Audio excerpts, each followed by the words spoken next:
hours of Friday, Iran reportedly engaged suspected Israeli drones near a significant airbase and nuclear site close to Isfahan city. The incident prompted the activation of air defense systems following reports of explosions near the airbase.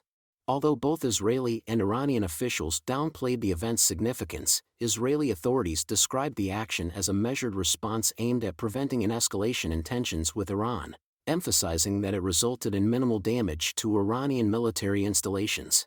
According to Iranian sources, the strike targeted a military airbase near Isfahan.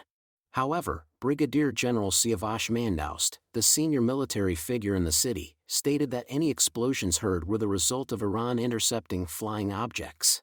Iranian officials indicated there were no immediate plans for retaliatory action against Israel.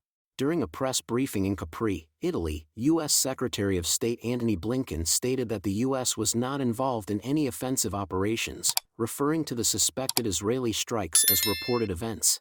Italy's foreign minister added that the U.S. had been informed by Israel about the drone activity, albeit at the last minute, but stressed that there was no shared involvement in the attack. The Isfahan Air Base has historically housed Iran's fleet of American-made F-14 Tomcats and currently hosts Chinese-supplied research reactors and fuel production facilities for Iran's civilian nuclear program. The International Atomic Energy Agency confirmed that there was no damage to Iran's nuclear sites following the reported drone activity. The agency urged all parties to exercise extreme restraint, emphasizing that nuclear facilities should never be targeted in military conflicts. Despite concerns over escalating tensions, normal flight operations resumed after a brief disruption in western Iran's airspace. This disruption led to the diversion of several flights without explanation, although authorities later clarified that the airspace had been temporarily closed. Tensions in the region had intensified following a recent Iranian attack on Israel, which saw the launch of hundreds of ballistic missiles and explosive drones.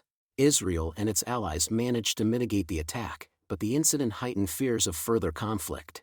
This escalation followed an Israeli airstrike on April 1 that targeted a building within Iran's consulate in Damascus, resulting in the deaths of several senior Iranian officers.